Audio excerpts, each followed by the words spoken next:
Good evening, I'm Bo Williams and welcome to the 7. Let's get a look at the Big 7 stories happening right now. Topping the list for us tonight, a fresh setback for a community still recovering from the aftermath of Hurricane Helene. This time it's fire, not water to blame for the damage done to Cocke County's highway department. Take a look here. Flames were first reported at the garage of the department's facility in Newport, about 1.5 miles from I-40. Around 10:30 this morning, with smoke seen rising into the sky. Now, Cocke County Sheriff C.J. Ball sharing these pictures.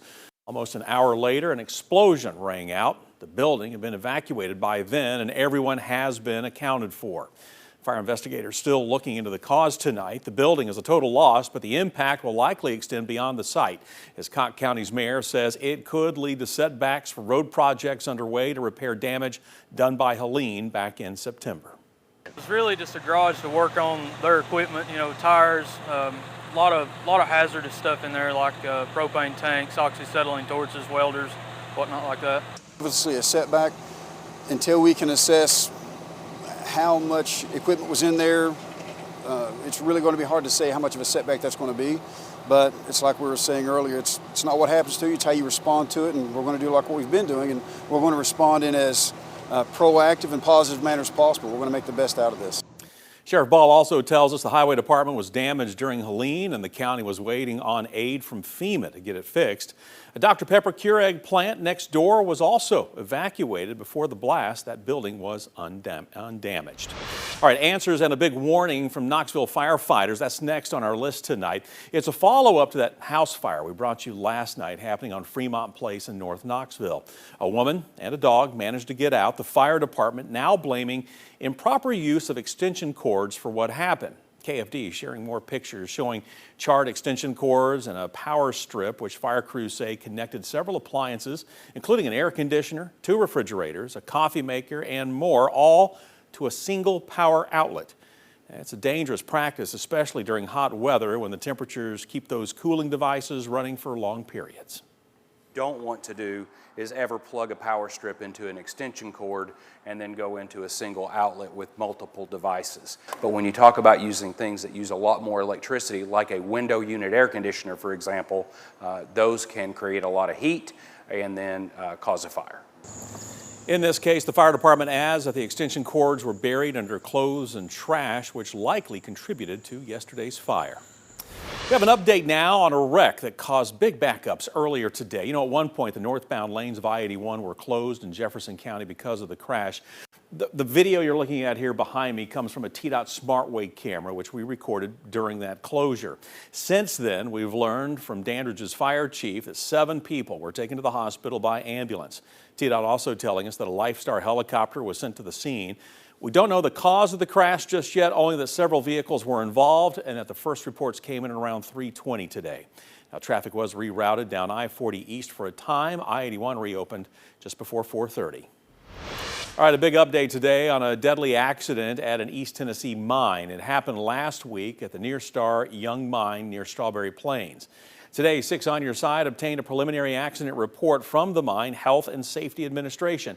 It shows that material from the mine's roof fell on a loader being driven by Alan Whitaker. Now, he died the next morning. When we first looked into this, a retired miner described roof falls as the most common killer in mines. No other injuries, by the way, were reported. Near Star operates 3 zinc mines in the region.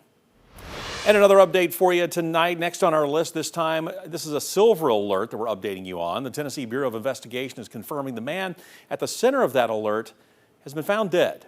Now, we told you about Keith Conley's disappearance last week on 6 News. The master electrician never arriving at work on July 11th. His sister, a private investigator, spearheading efforts to find him, retracing his normal route to work, even pinpointing some of his movements. But then the trail went cold. The Knox County Sheriff's Office says Conley's truck was found last night, crashed in the area of Alcoa Highway and Topside Road. A body was found inside. However, at the time, it could not be positively identified.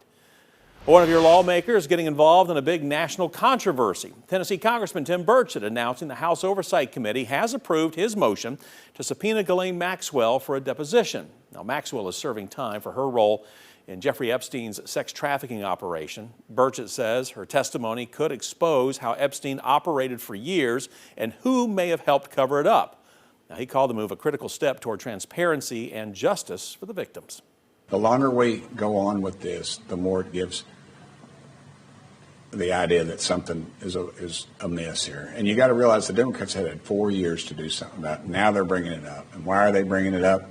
Because all they got politically right now is a guy in New York who everybody's calling a communist. And he says, oh, I'm not a communist, I'm a socialist. And that's what that's the largest office they've got running right now is a guy.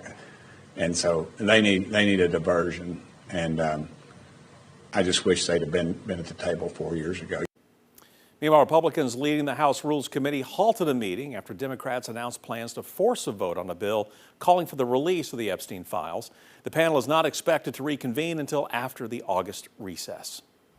And our list wraps up with an effort to help young people clear a big hurdle. After graduation, it's common for high school students to have trouble adjusting to adult life.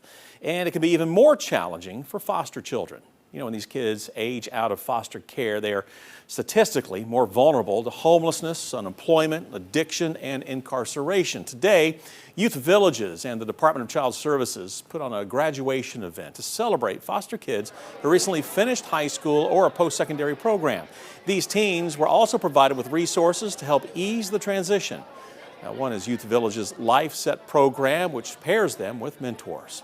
She helps me with financial, with getting a car, school, and just with a lot of mental support and just physical support. And I just think that the programs that they have for us kids that have aged out or are still in the foster care system are amazing. Ariel, who you just heard from, is now studying criminal justice at Pellissippi State.